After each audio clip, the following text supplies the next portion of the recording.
Para sa dugang mga balita sa Negros kag Panay, mangin kaupod ta si Adrian Prietos. Adrian?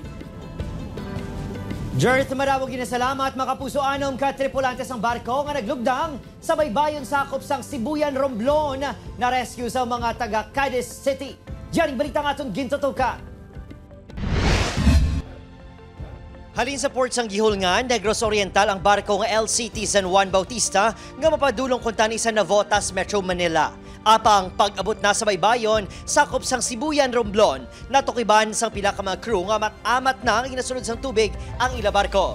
Sa 29, sang alas 5 sang hapon, nakabatsyag na sila sir sang pagsulod sang tubig sang ilang sakayan nga pangdagat. Hasta sir nga nag-alas 9:30 sir, medyo kusog na gitman sir ang pagsulod sa tubig sa ilang nga sakayan. Tuon madamo ng volume sang tubig sa barko, nagtinguha ang mga crew nga luwason ng ilang kaugalingon pagi sa paglumpat sa barko. Antes dalayon nga maglugdang. Mayo lang sunod sa ila nga mahinay ang paglugdang sini.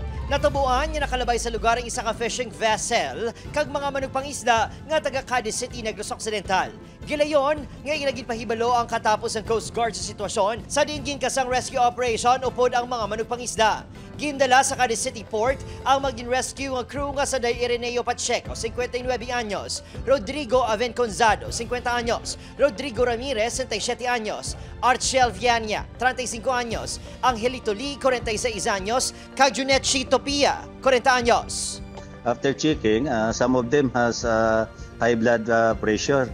And one of them has a swelling in both knees. Ginbutang namon sila sa holding area, gin-process namon sila sa mga doktor naton, i-providean sila ng pagkaon, kung ano man ang mga needs nila. Girayon yin paidalom sa medical check-up ang mga inikag sa karon yara na sa maayong kondisyon.